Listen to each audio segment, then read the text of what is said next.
اللہ پر ایمان لائیں، کہیں کہ ہمارا رب اللہ ہے، پھر اس پر جم جائیں۔ ان پر فرشتوں کا نزول ہوتا ہے، نہ کوئی غم کرو نہ خوف، خوشیاں مناؤ جنت کی جس کا تم سے وعدہ کیا گیا تھا۔ اللہ کی ربوبیت پر اطمینان جب انسان کو ہو جاتا، میرا رب اللہ ہے، ربی اللہ، انسان کے لیے نہ کوئی کھٹکا، نہ کوئی خطرہ، نہ کوئی خوف، نہ کوئی حزن۔ جو کچھ ہو رہا ہے کس کے اذن سے ہو رہا ہے؟ اللہ کے اذن سے۔ اللہ کے اذن کے بغیر پتا تک نہیں ہلتا۔ یہ کوئی اندھا بہرا مادہ نہیں ہے جس سے مجھے کوئی خوف ہو۔ اندھا بھینسا چلا رہا ہو اس سے تو ڈرنے کا ہر انسان کو ڈرنا چاہیے، نہ معلوم کس کو ٹکر مار دے۔ لیکن نہیں، اس کائنات کو چلانے والا ایک سمیع و بصیر خدا ہے، وہ جو میرا دوست ہے، میرا ولی ہے۔ اللہ ولی الذین آمنوا یخرجہم من الظلمات الی النور۔ اللہ اہل ایمان کا ولی ہے، ساتھی ہے، پشت پناہ ہے، مددگار ہے، حمایتی ہے۔ بتائیے جسے یقین ہو جائے کہ اللہ میرا مددگار، اللہ میرا محافظ، اللہ میرا پشت پناہ، اللہ میرا حمایتی، اس کے لیے کوئی خوف ہوگا؟ اس سے کوئی ڈر ہوگا؟ میں مثال دیا کرتا ہوں ایک بہت سادہ، پنجاب کے دیہات کی۔ وہ بڑا چودھری ہے اور کوئی غریب کسان ہے۔ اس غریب کسان کے جانوروں کو ہر وقت اندیشہ ہوگا چوری کا، کوئی میری بھینس کھول کر نہ لے جائے، کوئی میرا بیل کھول کر نہ لے جائے۔ لیکن جس کے بارے میں یہ سب کو معلوم ہو کہ وہ جو بڑا چودھری ہے وہ اس کا دوست ہے، اس کی بچیا کو کوئی خوف ہوگا؟ اس کی بھینس پر کوئی ہاتھ ڈالے گا؟ اسے کوئی اندیشہ ہوگا؟ نہیں۔ کیوں؟ کہ وہ بڑا چودھری، بڑا اس کا یہاں کا سردار، جاگیردار، سب کو معلوم ہے وہ میرا دوست ہے، کوئی میرے خلاف اقدام نہیں کر سکتا۔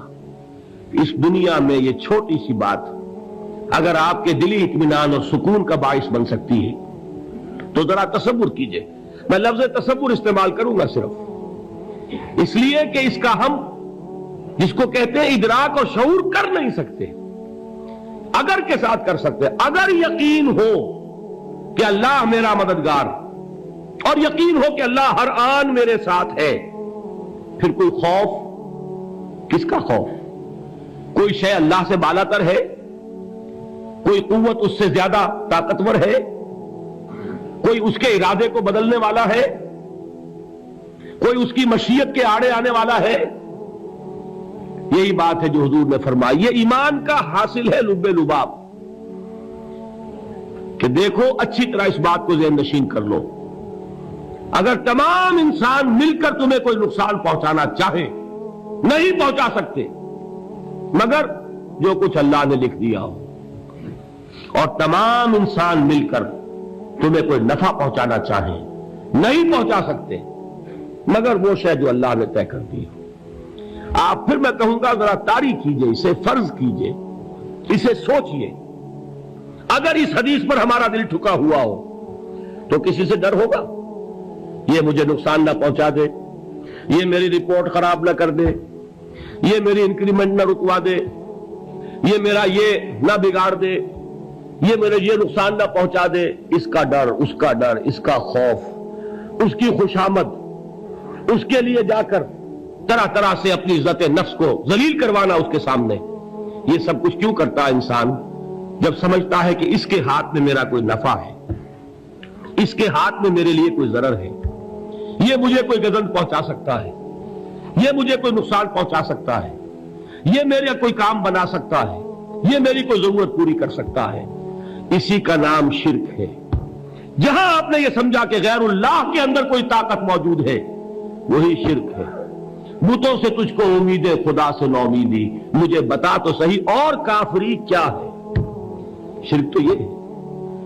جس پر بھی تمہیں یہ خیال ہے، کلمہ ہے یہ کلمہ سوم، لا حول ولا قوت الا باللہ، ذرا اس پر دل کو کبھی اگر آپ تصور کریں، پھر فرض کریں، دل ٹھک جائے اس پر، کوئی طاقت نہیں۔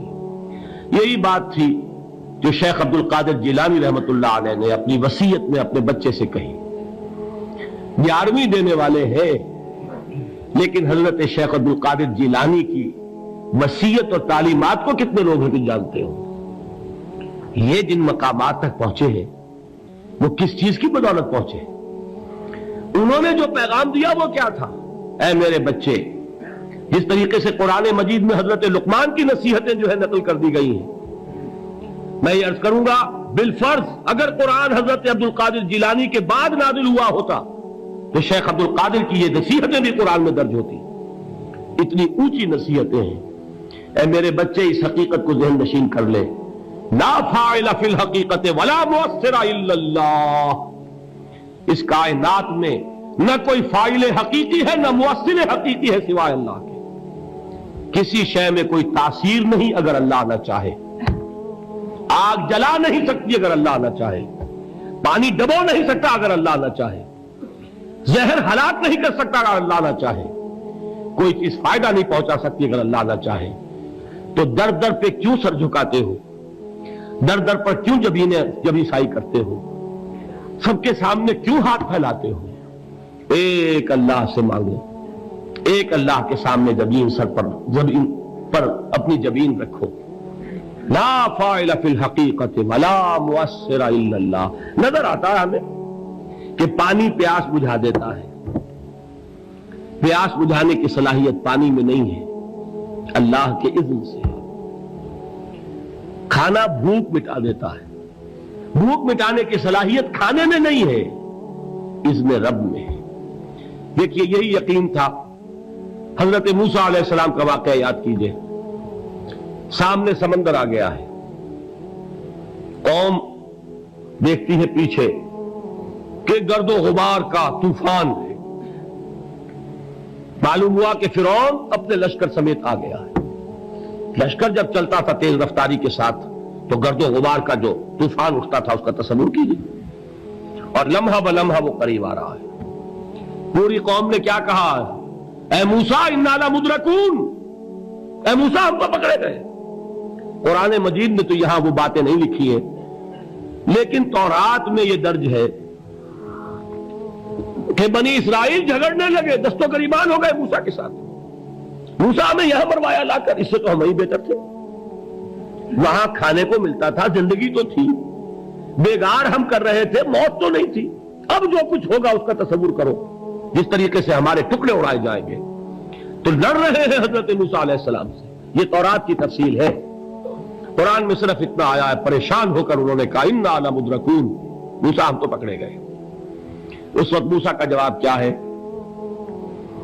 کلا ان معی ربی سیہدین. نہیں، میرے ساتھ میرا رب ہے، وہ راستہ دے گا. بتائیے کہاں راستہ نظر آ رہا ہے؟ یہ ہے ایمان بالغیب. راستہ نظر نہ آئے تب اللہ پر یقین ایمان ہے. جیب میں پیسے ہوں اور تب دل کو اطمینان ہے تو ایمان کس پر ہوا؟ پیسے پر، اللہ پر نہیں. جب وسائل و ذرائع نہ ہو اور پھر یقین ہو کہ اللہ مسبب الاسباب ہے، وہ اسباب کا پابند نہیں ہے، وہ اسباب کا محتاج نہیں ہے، اسباب اس کے محتاج ہیں. اگر یہ یقین ہے تو اللہ پر ایمان ہے. یہ نہیں ہے تو تمہارا ایمان اسباب پر ہے، وسائل پر ہے، ذرائع پر ہے، مادیات پر ہے، اللہ پر نہیں. اس وقت کہاں راستہ تھا؟ کوئی راستہ تھا؟ سمندر ہے اور ادھر سے لشکر آ گیا ہے. کلا ان معی ربی سیہدین. اب دیکھیے ایمان کہہ دینا آسان ہے، ہوا معکم اینما کنتم، جہاں کہیں بھی تم ہوتے ہو اللہ تمہارے ساتھ ہوتا ہے. لیکن اس کا یقین قائم ہو جائے تو زمین و آسمان کا فرق واقع ہو جائے. یہی بات ہوئی حضور کے ساتھ. غار ہے، چھپے ہوئے ہیں محمد الرسول اللہ اور آپ کے وہ یار غار ابو بکر صدیق رضی اللہ تعالی عنہ. اقبال نے حضرت ابو بکر کی شان میں چند اشعار کہے صرف، لیکن واقعہ یہ ہے کہ بھاری بھاری نظموں پر اور قصیدوں پر بھاری ہے. طویل ترین نظمیں اور قصیدے ہوں ان پر بھاری ہے. ہمت ابو بکر کی ہمت جو ہے کشت ملت را چو ابر، جیسے بارش سے کھیتی اپجتی ہے، ابو بکر کی ہمت اور عزیمت اس امت کو اسی طرح سینچنے والی ہے۔ ثانیے اسلام و غار و بدر و قبر، وہ دوسرے تھے اسلام میں، دوسرے پہلے کون تھے؟ انا اول المومنین، حضور فرماتے ہیں سب سے پہلا ایمان لانے والا میں، دوسرے ابو بکر۔ ویسے ہمارے ہاں یہ چلتا ہے اختلاف، حضرت علی پہلے ہیں کہ حضرت ابو بکر پہلے ہیں، لیکن اس میں بڑی خوبصورت تطبیق قائم کی ہے علماء نے، اور بہت صحیح ہے۔ چار کے بارے میں فیصلہ ہی مت کرو کہ کون پہلے ہے، ان کی ایک عجیب تقسیم کر دی ہے۔ آزاد مردوں میں، بالغ مردوں میں سب سے پہلے ابو بکر، بچوں میں سب سے پہلے علی، خواتین میں سب سے پہلے خدیجہ، اور غلاموں میں سب سے پہلے زید ابن حارثہ۔ بڑی پیاری تقسیم ہے، یہ چاروں ہی پہلے ہیں، ہر ایک کے لیے اولیت ہے۔ اور واقعہ یہ ہے کہ اگر زمانی اعتبار سے تعین ہوگا تو پہلے خدیجۃ الکبریٰ آئیں گی رضی اللہ تعالی عنہ، کسی اور سے بات کرنے کی نوبت بعد میں آ سکتی ہے، پہلے تو اہلیہ محترمہ سے بات ہوئی۔